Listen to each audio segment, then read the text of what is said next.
Oh yeah. You know what time it is? It's walk and talk time. All right. So, what am I drinking today? Got this actually.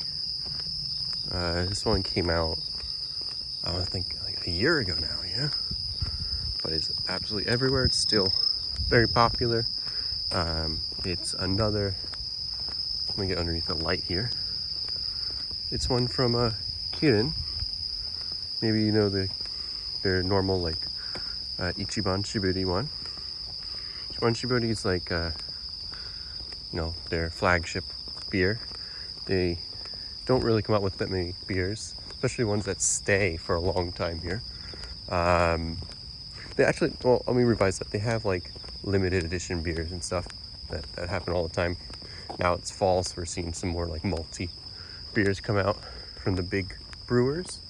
But yeah, there aren't that many that kind of stick around. This is one that has stuck around. It's called Harekaze.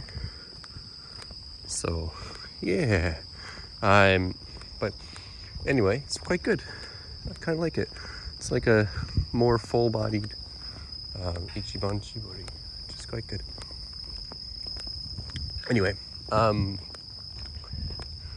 was I gonna say? So, I don't remember the last time I did one of these, but I think about a month ago. And if I remember correctly, I was talking about visas and stuff. So yeah, I finally applied for my spousal visa last week, actually. Finally got it all done, all the paperwork done. Went through all the hoops and whatnot to get it all in there. And now I'm waiting. And I think it's going to take at least another week, if not 2 or 3. But I think I, put too much information. Not too much, but you never put too much down. But I didn't need to write all I wrote and do all I did, because my friend just got his visa, and they had only been married for a few months.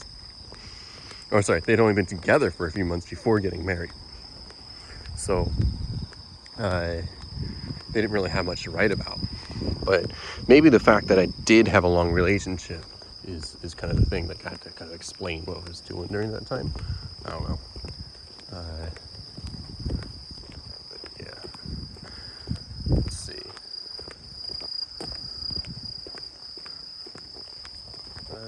But yeah, other than that, I guess like everything's kind of been quite normal. Yeah, university classes started up again. Yes, well, for me yesterday, but Monday, so 2 days ago. First day back, October 1st. Oh no, I guess yeah, everyone started on Tuesday, so yeah, yesterday. Yeah, it's good. Honestly, it's kind of good to be back. 2 months away from teaching at the university. I don't know, I was kind of missing it, to be honest. Which is, I guess, a good thing. If you like your job, then that's good. And I really do like that job. Now I feel a lot more confident and whatnot with the teaching. It's all about kind of like showing that confidence as students, I think, and setting boundaries and being fair. Things I did not have to do in the past, so it's a new thing for me still. Well, a little bit in the past, I guess. But anyway, we're approaching a ramen shop here that is, I'm starting to use a ramen shop instead of restaurant, because that's what, broken English is for a ramen restaurant, I guess. Anyway, ramen shop up here, which I think, I don't know, it might take the cake for the best ramen I've ever had.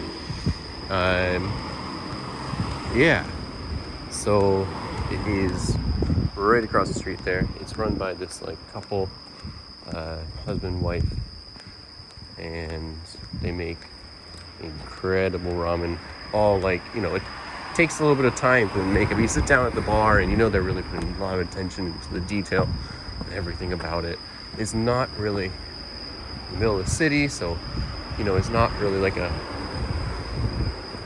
popular place. I mean, it is though. Like there are lines and stuff, but you know, you kind of have to know about it to know about it, if you know what I mean. And it is incredible. They had this like black soy sauce based ramen that I had last time, and then, oh man, with the chashu, like the pork on there, oh, divine. Yeah, it is this place right here. There, you can see it right there. Honobon noodles. Freaking incredible, man. Okay. Anyway, what else? Oh, I guess some other personal things. Some people having babies and whatnot, but I'm not having a baby, so it doesn't really matter. Yeah. You know, life is life. I saw some good friends recently from the US. Some of my old college roommates came and hung out with them. Saw my good friend Sina. Shout out to Sina, because I know you are one of the like 5 viewers of this. So yeah, big shout out. Good hanging out with you and your girlfriend as well. Yeah, everyone's doing well, you know. Okay, so this is the thing, you know. We've got like the yen, and the yen is in the toilet. It's getting a little bit better. I think it's about 140 something down to the dollar, which still sucks. But this is what kind of irks me is, you know, okay, the yen is really, really cheap for, you know, compared to the dollar. So we've got this problem here of like over tourism, or at least that's what the media says. If you look at the data though, it's interesting because it's actually just around pre-pandemic levels. But you know, there are a lot of foreign tourists here.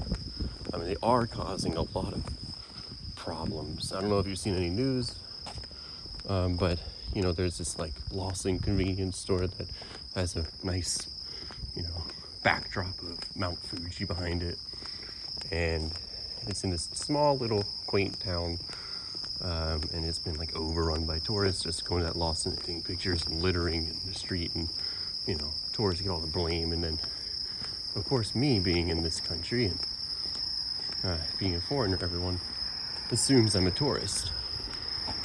It is true, especially in, you know, a city that has less than 1% foreign population. I really do stick out, and people do assume that I'm a tourist, which, no, it's a fair assumption. Oh, we've got like a Karen neighbor over here. 1 second. She looks like a Karen. 1 second. Big development. Be very quiet. 1 second. Make it a part 2.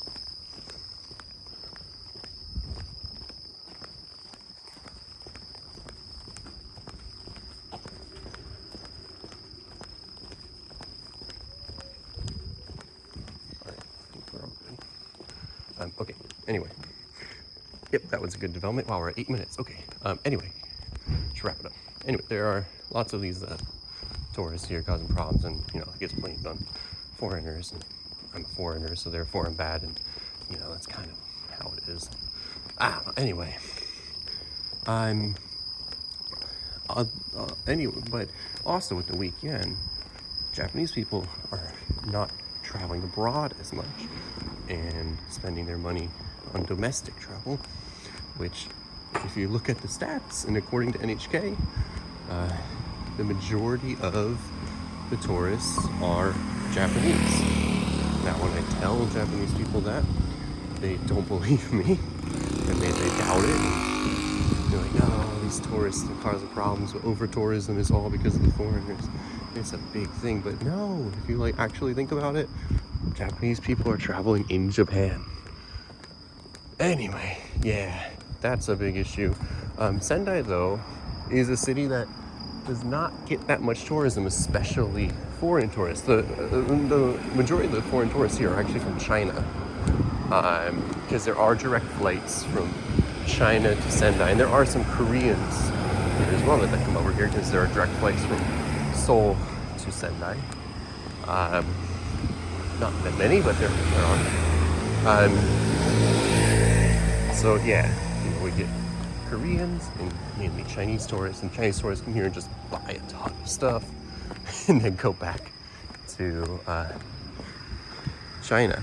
So is this a cool view, by the way? I don't know how well this comes out in camera, but I've always thought that's a cool view from the top here. So yeah. Anyway, thought that'd be an interesting kind of tidbit to share. Things happening here. Japan basically elected a new prime minister. I don't think it's actually like official yet, but basically got this new guy that's supposed to be slightly, ever so slightly more progressive, favors same-sex marriage, and giving women the right to keep their name when they get married. So those two things I think are good. All right. I'm going to cut it off here, guys, but thanks for listening. See you guys next time.